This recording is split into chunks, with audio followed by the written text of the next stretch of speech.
নমস্কার বন্ধুরা, প্রচেষ্টা বা স্টাডিতে তোমাদেরকে স্বাগত। আজ আমি একাদশ শ্রেণীর ফিলোজফি রায় ও মার্টিন দর্শন বিচিত্রা, লেখক হচ্ছে মণ্ডল সরকার মুখোপাধ্যায়। এই বইয়ের যে অনুশীলনী প্রশ্নগুলো রয়েছে সেই অনুশীলনী প্রশ্নের উত্তরগুলো তোমাদের সামনে তুলে ধরবো। তোমরা ভিডিওটা প্রথম থেকে শেষ পর্যন্ত দেখতে থাকো। বন্ধুরা, দর্শন প্রথম অধ্যায় দর্শন শব্দের অর্থ, এই অংশ থেকে অনুশীলনী প্রশ্নের উত্তরগুলো তোমরা দেখে নাও। এই বইটি যাদের কাছে নেই তারা অবশ্যই দেখো, আর যাদের কাছে আছে তারাও অবশ্যই দেখো। দেখো, প্রশ্ন নম্বর 1, দর্শন শব্দের উৎপত্তি হয়েছে সংস্কৃত কোন ধাতু থেকে? এর উত্তর হবে দেশ শব্দ থেকে। ফিলোসফি শব্দের ব্যুৎপত্তিগত অর্থ হলো, এর উত্তর হবে জ্ঞানের প্রতি অনুরাগ। 3 নম্বর প্রশ্ন হচ্ছে ভারতীয় দর্শনের উদ্দেশ্য হলো, এর উত্তর হবে সত্য ও তত্ত্ব উপলব্ধি। 4 নম্বর প্রশ্ন হচ্ছে গ্রিক ফিলস শব্দের অর্থ হচ্ছে অনুরাগ। সোফিয়া শব্দের অর্থ হচ্ছে জ্ঞান, অপশান নাম্বার ঘ। 6 নম্বর প্রশ্ন ভারতীয় দর্শনের দৃষ্টিভঙ্গি কীরূপ? এর উত্তর হবে অপশান নাম্বার খ, ব্যবহারিক। 7 নম্বর প্রশ্ন হচ্ছে ভারতীয় দর্শনের অপর নাম কি? এর উত্তর হবে মুখ্য শাস্ত্র। 8 নম্বর প্রশ্ন হচ্ছে ভারতীয় দর্শন চিন্তার লক্ষ্য হচ্ছে? এর উত্তর হবে অপশান নাম্বার ক, ত্রিবিধ দুঃখের আত্মান্তিক বিনাশ।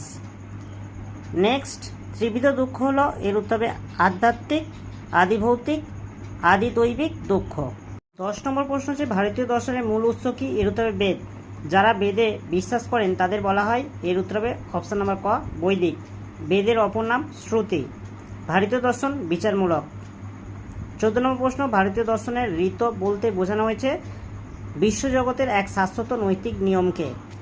নেক্সট, প্রমার করণ হলো, এর উত্তর হবে প্রমাণ। 16 নম্বর প্রশ্ন ভারতীয় দর্শন যথার্থ জ্ঞানের বিষয়কে বলে? এর উত্তর হবে প্রমেয়। ভারতীয় দর্শনের পুরুষার্থের সংখ্যা হলো, এর উত্তর হবে 4টি। ভারতীয় দর্শনের পরম পুরুষার্থ হলো, এর উত্তর হবে মোক্ষ। শ্রেষ্ঠ পুরুষার্থ হলো, এর উত্তর হবে মোক্ষ। ভারতীয় দর্শনের পুরুষার্থ নয় কোনটি? এর উত্তর হবে আত্মা।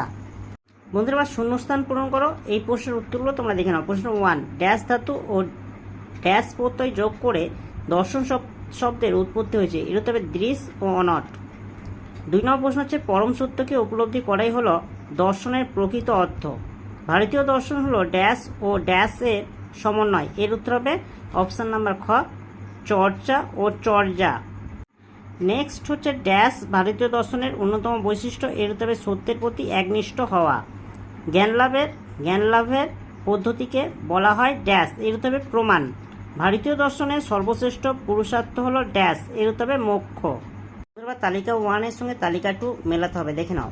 প্রথম প্রশ্ন হচ্ছে প্রমা, এর উত্তর হবে অপশান নাম্বার 3, যথার্থ জ্ঞান। প্রমাণ, এর উত্তর হবে দেখো যথার্থ জ্ঞানের প্রণালী। প্রমেয়, এর উত্তর হবে দেখো যথার্থ জ্ঞানের বিষয়। প্রমাতা, এর উত্তর হবে যথার্থ জ্ঞানের কর্তা। আর উত্তর তো দেওয়া আছে, তোমরা দেখে নাও। বন্ধুরা, সত্য মিথ্যা এই প্রশ্নের উত্তরগুলো তোমরা দেখে নাও। ভারতীয় দর্শনের পুরুষার্থ হলো যা মানব জীবনের লক্ষ্য, এটা হবে ঠিক।